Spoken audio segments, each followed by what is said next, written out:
আসসালামু আলাইকুম প্রিয় ভিউয়ার্স ভাই বোনেরা, দেখেন এটা হলো আমার হাউস গার্ডেন। আমার এই হাউস গার্ডেনে অনেক ধরনের পিপি গাছ রয়েছে।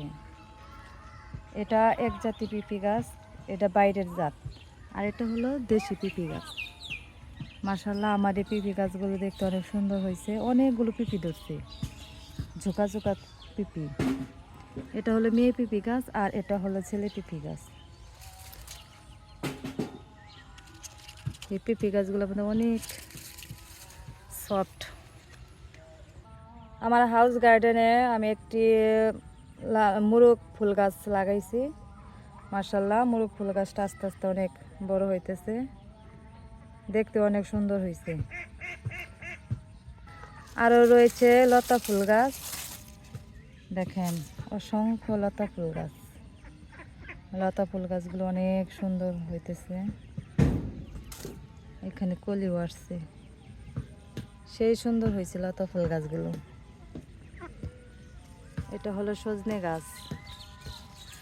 আমার হাউস গার্ডেনে অনেক ধরনের গাছগাছালি রোপণ করছি, আমি নিজ হাতে রোপণ করছি। এই গাছগুলো দেখতে অনেক সুন্দর। এই গাছটা 1 বছরের মধ্যে সজনে ধরে।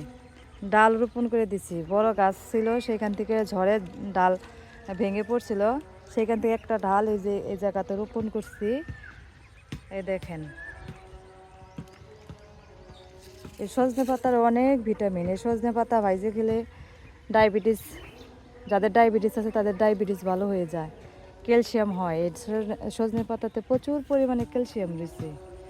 আসলে আমরা এগুলো জানি না বিদায়, তাই আমরা এগুলো খাই না। আমি একদিন বাজি করছিলাম, সেই স্বাদ। আমার হাউস গার্ডেনের মধ্যে আমি বেগুন গাছ রোপণ করছি। বেগুন গাছ মাশাআল্লাহ ফুল এসছে, দেখেন আল্লাহর রহমতে বেগুন গাছে বেগুনও ধরছে। আপনাদের দেখাচ্ছি, আমার এই বেগুনগুলো দেখেন মাশাআল্লাহ অনেক বড় হয়ে গেছে। সকালে উঠাই আল্লাহর রহমতে তরকারি রান্না করব। সেই সুন্দর বেগুন গাছ, আর অনেক ফুল আসছে, অনেক ধরনের গাছ গাছালি গাছিয়া, সেই সুন্দর বাগান। আমার এই বাগান অনেক সুন্দর, ভাল লাগে। আমার এই বাগানে বসলে মনটা জুড়ায় যায়। সবুজ ঘাস লতা পাতা আমার খুব ভালো লাগে। আমি প্রায় সময় এই ঘাসের মধ্যে বসে নিরিবিলি বসে অনেক আনন্দ পাই। আরও রয়েছে বাদাইল গাছ, এই দেখেন এই বাদাল গাছের এই বাদাল গাছের শেকড় রস করে খেলে যাদের পুরাতন আমাশা রয়েছে, সে আমাশা ভালো হয়ে যায়।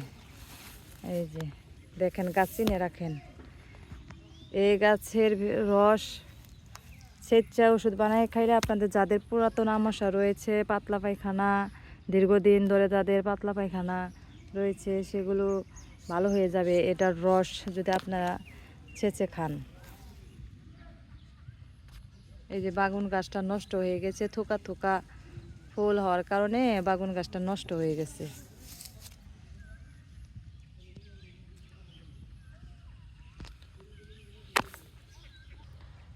এই হলো আমার কালো মরিচের গাছ, অনেকগুলো কালো মরিচ ধরছে।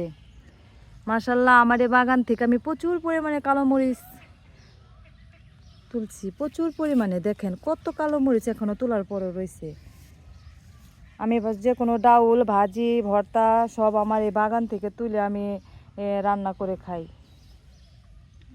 দেখেন, তারপর দেখেন এই যে আমার মিষ্টি কুমড়া গাছ, আর মাশাআল্লাহ আমার মিষ্টি কুমড়া গাছে দেখেন এই যে ফুল এসে গেছে, আর কিছুদিন পর মিষ্টি কুমড়া ধরবে। তত্তর করে জাংলায় উঠে যাচ্ছে, এই যে জাংলা দিয়েছি, একটা জাংলা। মাশাআল্লাহ দেখেন গাছগুলো অনেক হাত পাও, এই যে হাত পাও দিয়া দেখেন এই যে ডাল, মানুষের যেরকম হাত পাও সেরকম গাছেরও হাত পাও রয়েছে। এই যে হাত দিয়ে এগুলো আঁকড়ে ধরে উপর দিকে উঠে যাবে, নিচের দিকে যাবে না।